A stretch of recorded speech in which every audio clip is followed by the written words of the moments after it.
Good morning. It is so good to be here. Good morning to everybody online. I see you. So glad you're here. And it's wonderful to be back. I was here invited to give a talk at the end of August. And then I came back at the beginning of November and got to enjoy beautiful fall picnic on the patio out there. And between those two times, I went to India and I had quite a time there. And if you heard my August talk, you might recall that the idea of India presented a sort of blank page that I felt I had to do right away.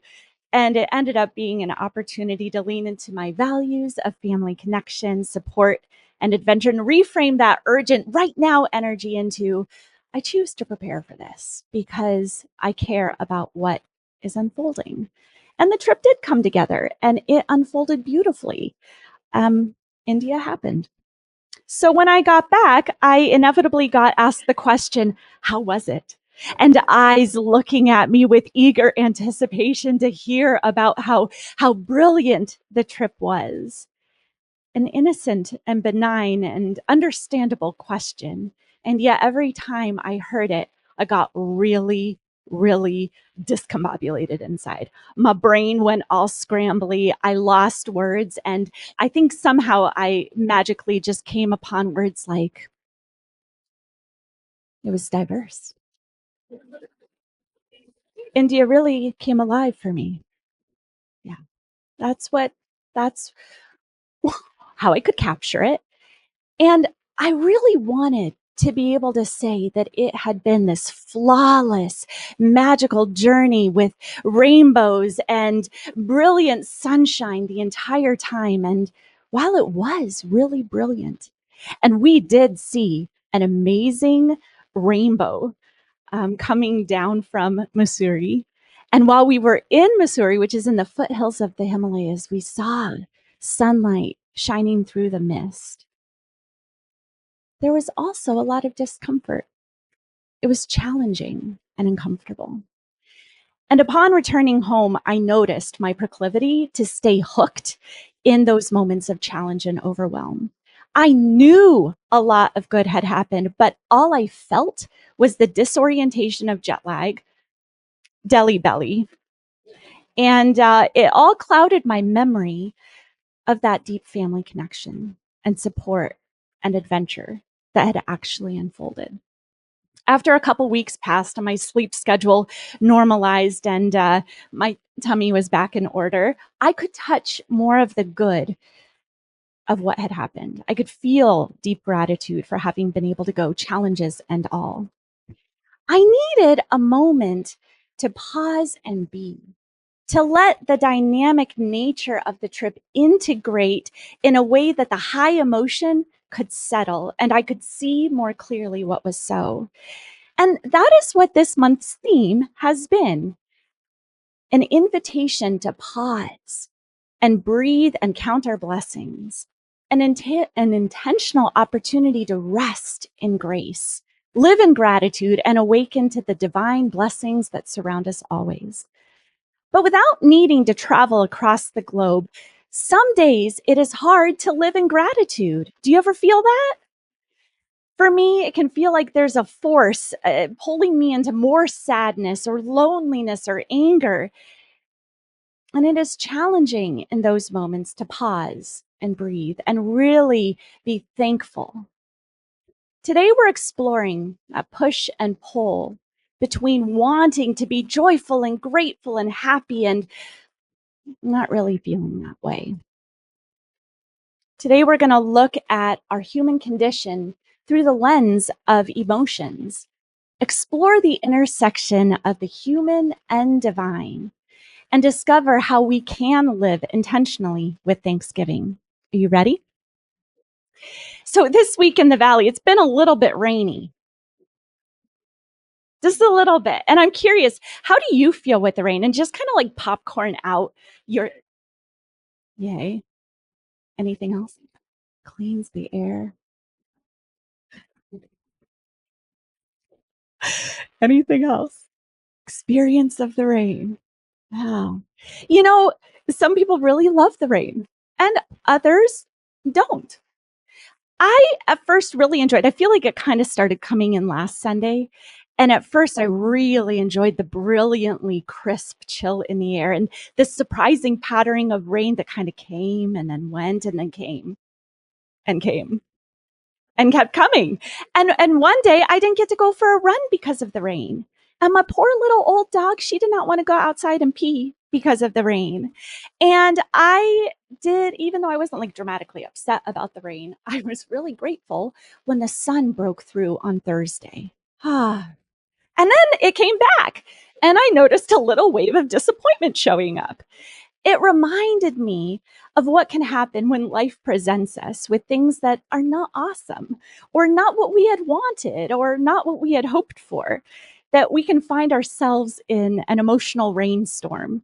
Brought to mind a few moody metaphors like my spirits were dampened or a cloud was hanging over my head. When will this storm pass? And inevitably, an image of Eeyore came to my mind. When in when in these emotional storms, we can begin to think perhaps something is wrong, or that our good is gone, or will never return to us. Perhaps we even cry out to God for an answer or relief and seek to resolve the situation so that we never have to feel this way again. And just consider how this might show up for you. Sister Joyce Rupp, a well-known author and spiritual leader, writes, "Many people think God's faithfulness means that life should never have problems and pain, that it should always be comfortable and serene." So let's just take a deep breath.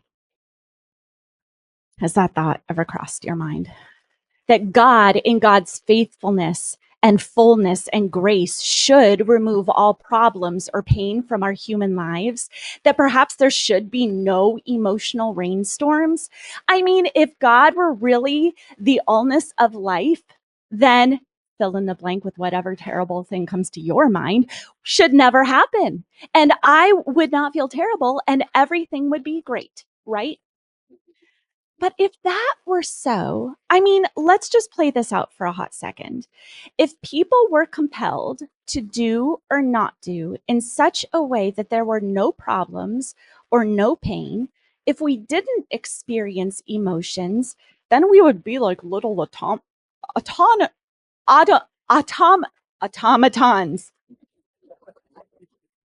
And then we could say that word without any problem. There would be no question about anything. We'd be little unfeeling robots operating in predetermined sequences.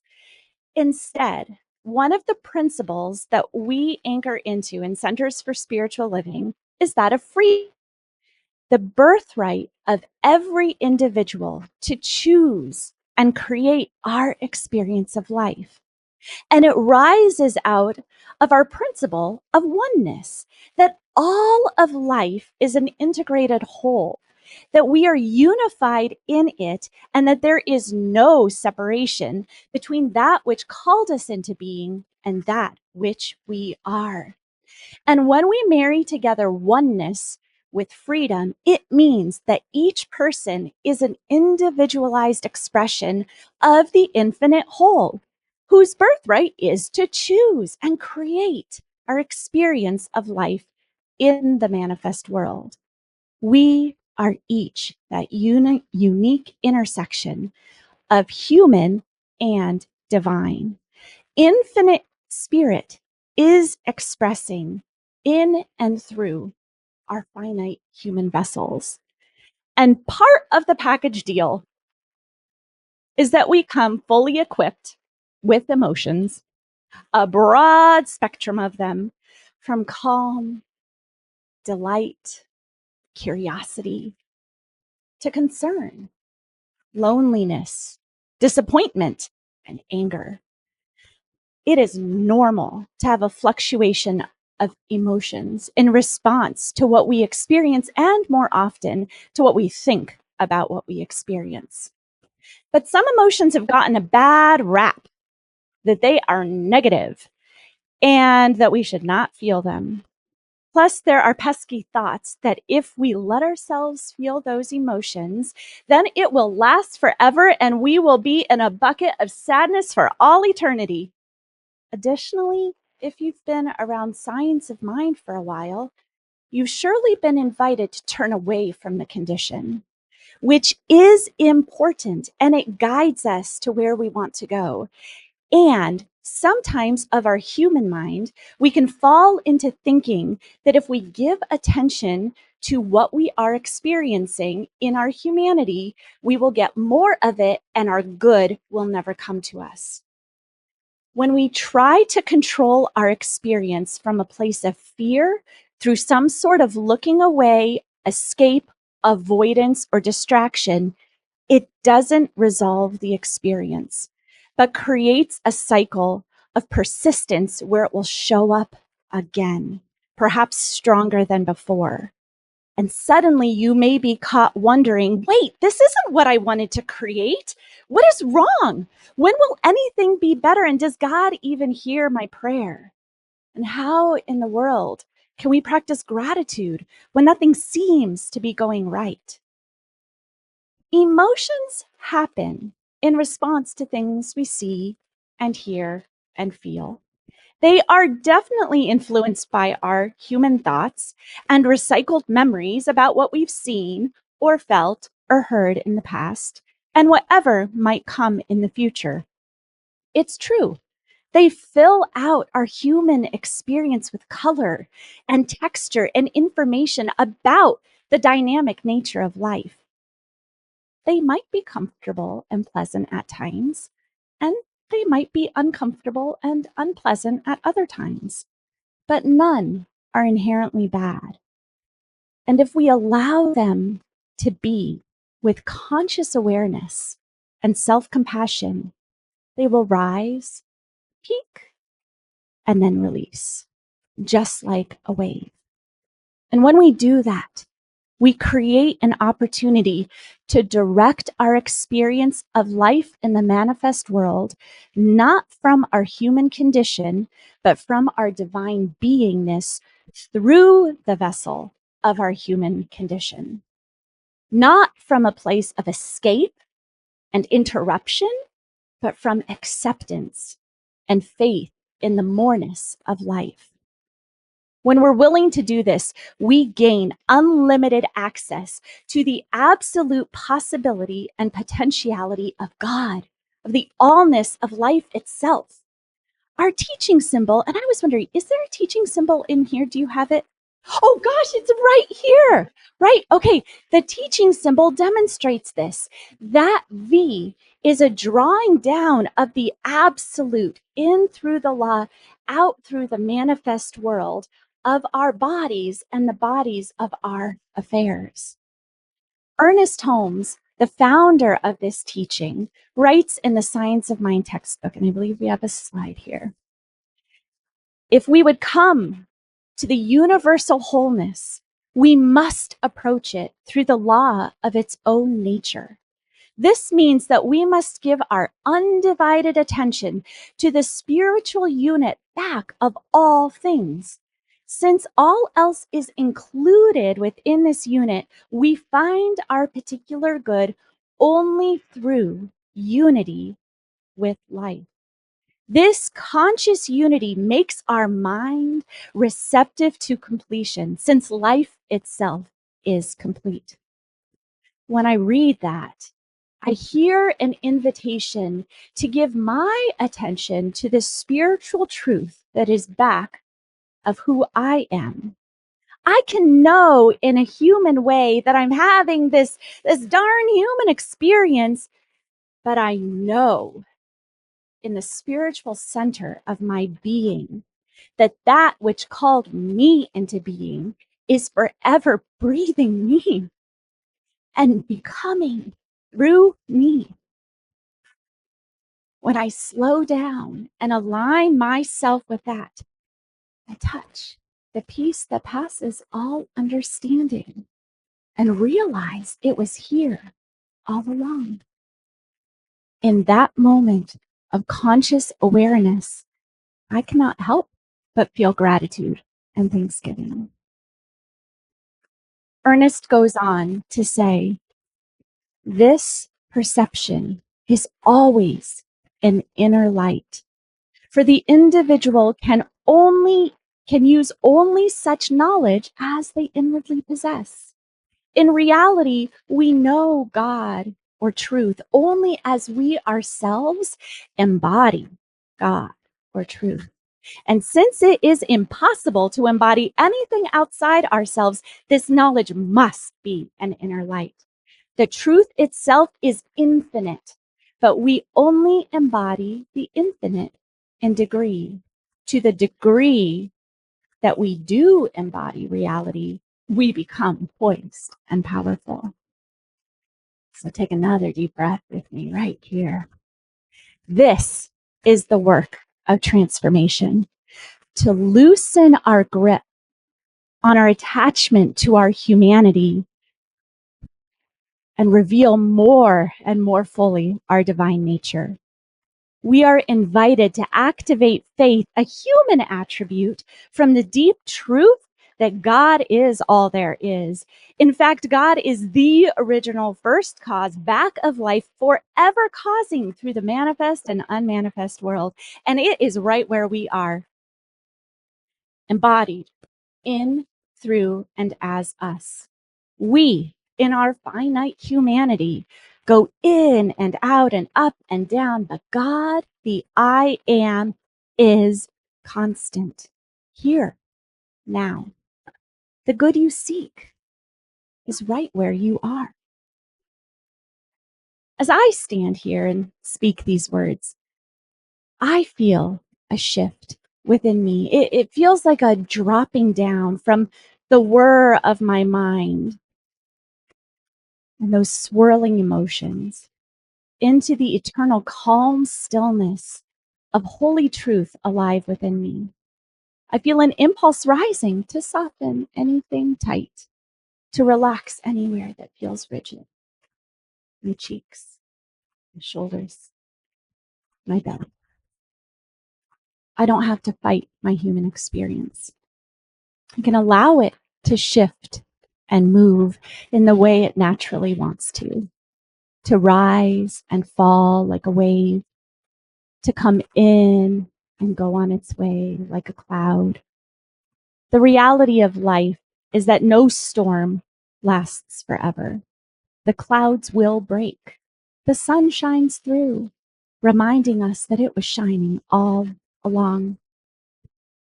From this place, I often find a little chuckle rise up, a little giggle, a little, oh dear sweet Rachel, you got caught in that rainstorm again, didn't you? I know, sometimes that happens.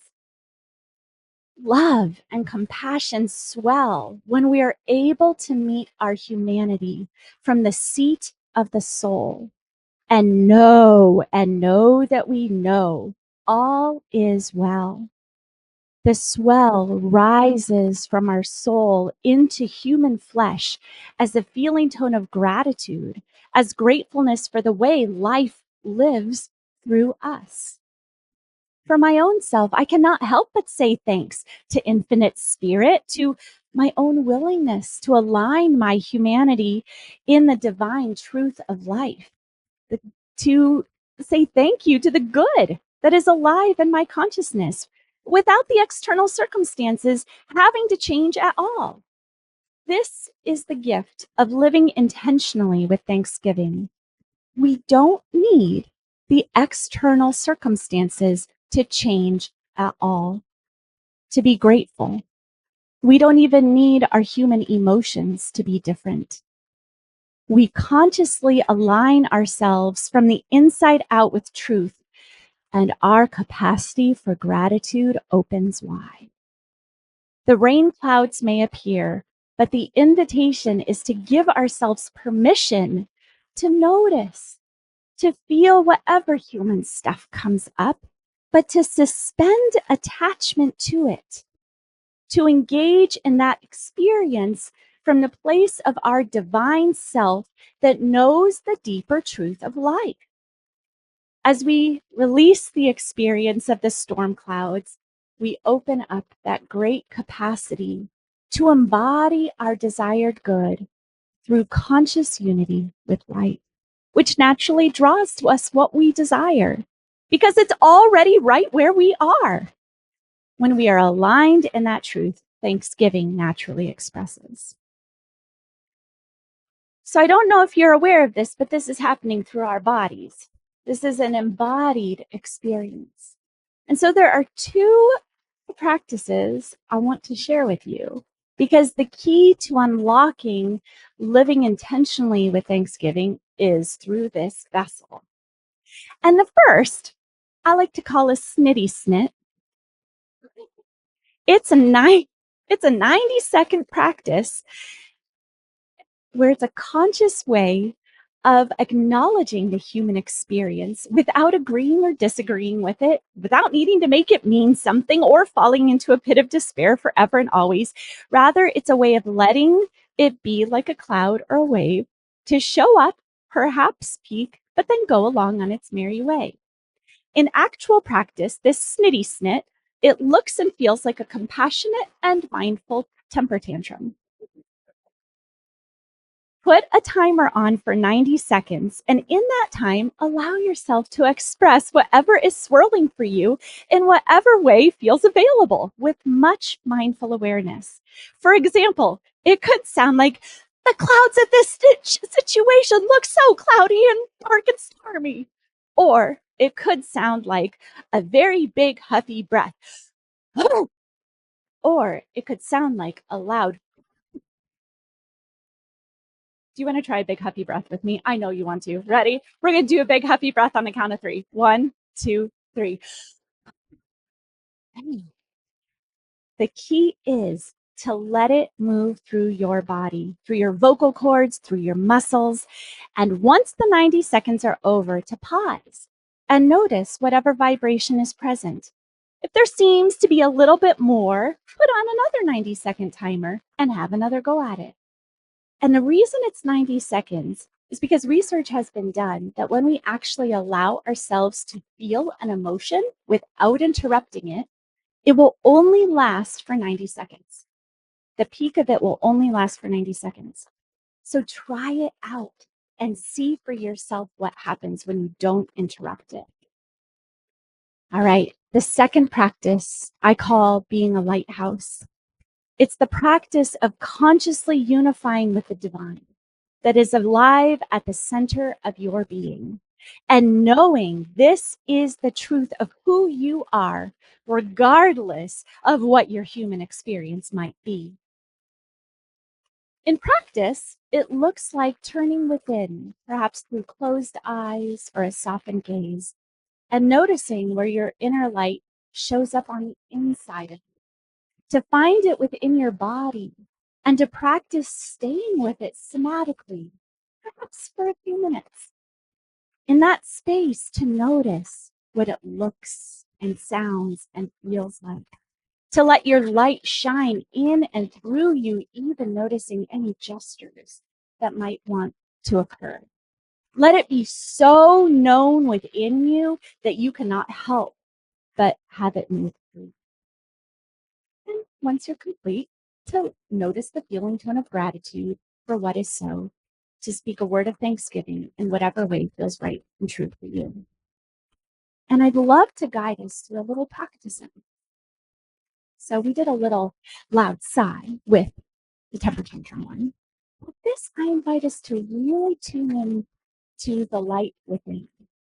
And so if you're comfortable, I invite you to just in this now moment, gently close your eyes and allow your own awareness to turn within, to breathe in and out. And as you do this, to begin scanning your body without any judgment.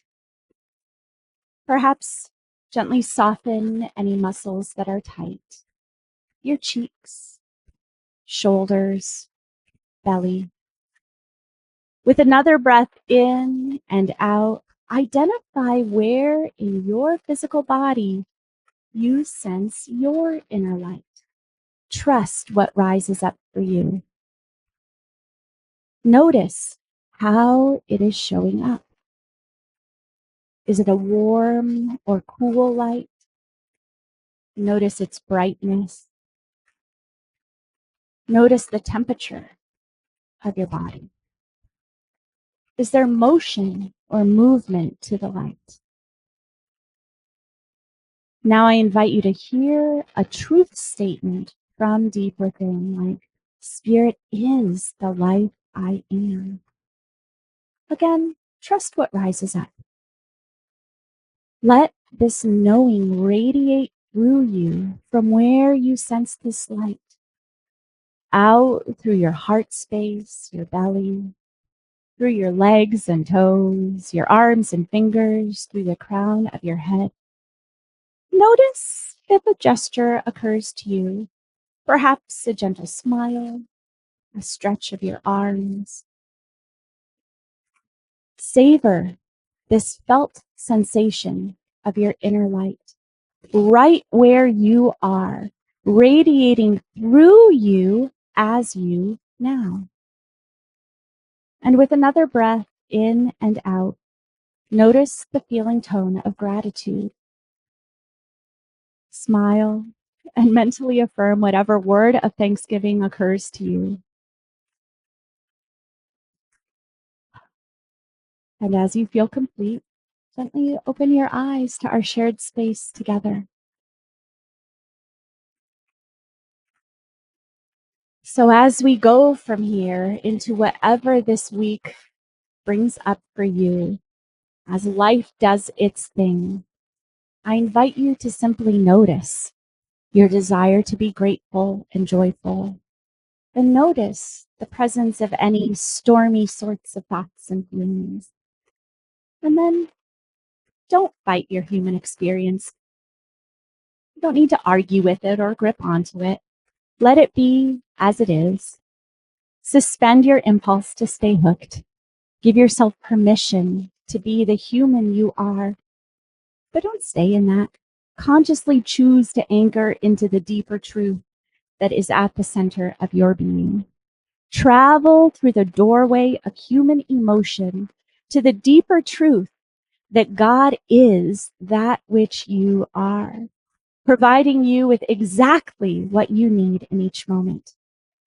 When we are aligned in such a way, we become poised and powerful, and we cannot help but express thanksgiving.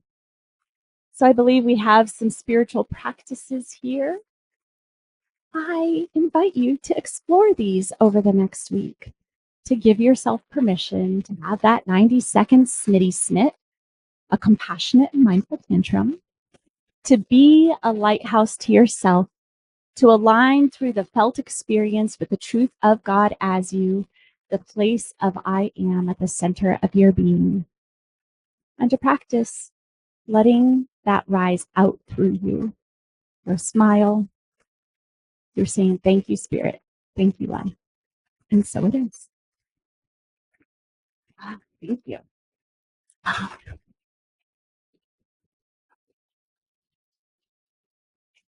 Thank you.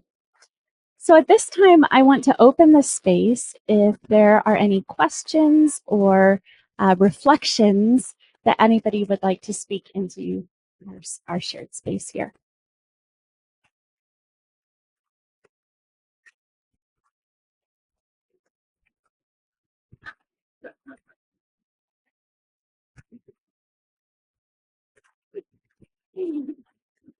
Oh, thank you for reminding my heart and my soul that those things that I want to avoid or that I might have fear around find more strength the more I avoid it, the more I fear it. And I had a really lovely experience this week of doing something that I had not wanted to do, and that was visit a friend who is ready to make their transition. And I had a lot of fear, a lot of feelings of uncertainty and inadequacy about how I might be with someone in that place and time. But I was able to do it. And it was a rich and gratifying experience. And so you reminded me of the beauty of that. And I think Thank you for sharing that. Okay. Anybody else have something to share? Mm.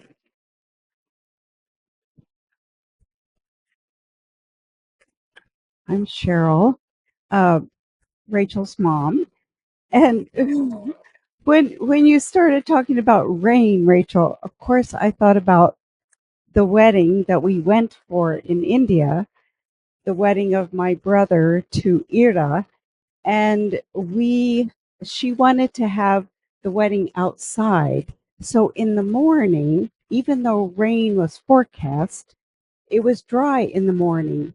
And so everything was set up nicely outside. And but wouldn't you know it, as soon as everything was all set and ready, we weren't ready for the wedding wasn't supposed to start yet, but the rain was ready and the rain came.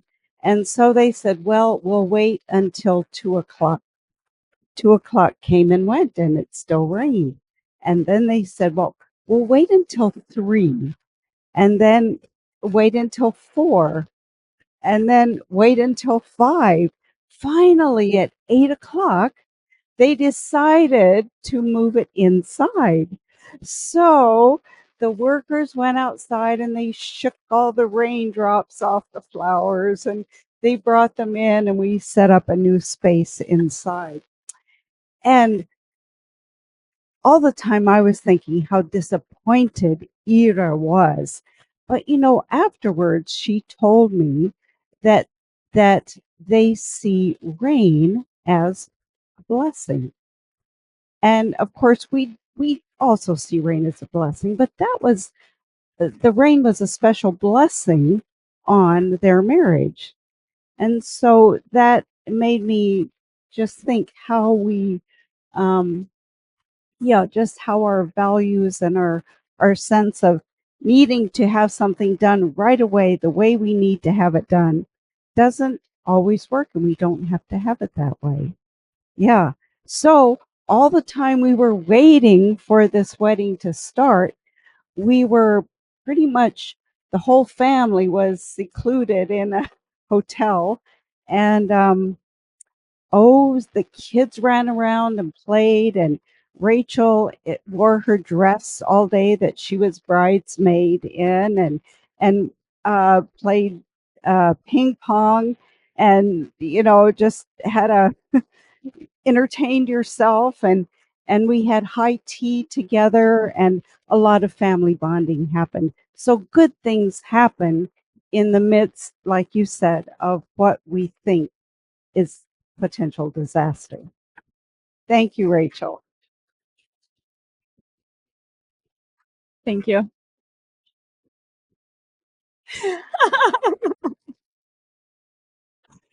Ah, all right. Anybody else? Well, let's go. Oh, the family affair.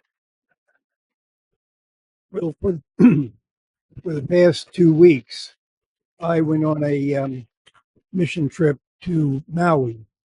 Now, when you talk about Maui, you talk about all the beautiful palm trees and everything that looks fantastic. Well, 3 years ago was the fire, and we went in order to build houses. Now, I was worried that could I swing a hammer? Could I carry a nail gun? Could I carry 20-foot 2x4s and things like that? And fortunately, even in those worries, I was blessed by being under a team leader who understood each member of the team's situation. And he gave me those kinds of roles which were appropriate to my speed and capacity. I never knew how specific he was, and it was very much made it much easier. Of course, I painted almost. I had my pedometer on, and I was painting boards, and I walked about 3 miles in painting boards. Okay, just rolling it, and I was able to do that. And he would come by and say, "David, just sit down for a minute. Just sit down for a while." In the heat, and then the rains came, and they also helped, and the winds blew over our paint pans, and it was just appropriate. We finished the house up to this, up to the, we didn't have any rafters or trusses because everybody on the island is needing trusses for the rebuilding. But we did finish the house with its siding, and it was a very satisfying event. And so I say, yeah, I tried to relax, and I think in the relaxing there was an appreciation just to walk along what was needed.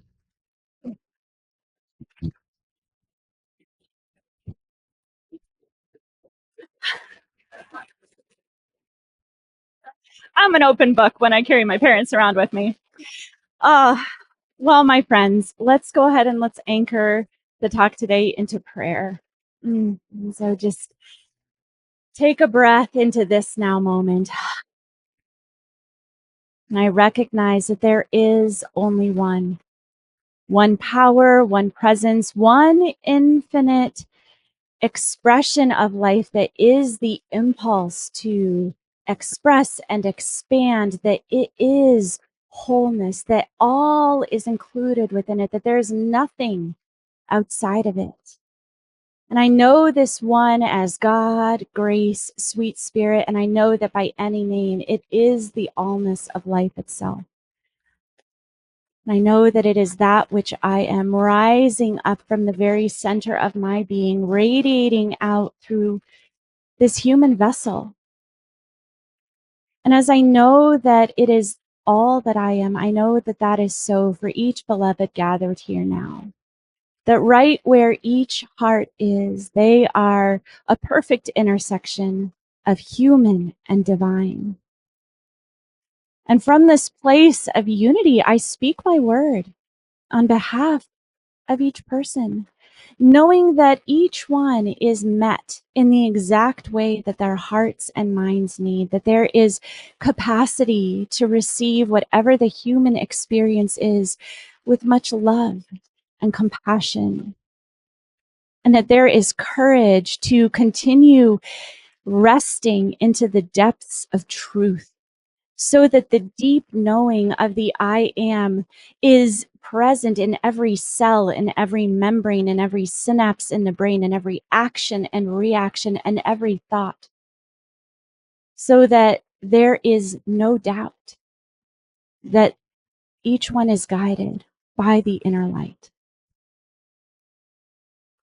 And what I know is that as this happens, that we are grateful, that the song of thanksgiving rises up through our bodies, through our voice. I am so grateful in this moment to know that as I speak this word, it is already so, that there is perfect alignment between our hearts and our minds and our souls, and that it cannot help but move through our bodies and the bodies of our affairs. I'm so grateful to know that this is the way the law works. And so I simply release my word into the action of universal law, which takes care of the how. And I know there's nothing more that needs to be done, but to simply say, thank you, Spirit. Thank you, life. And so it is.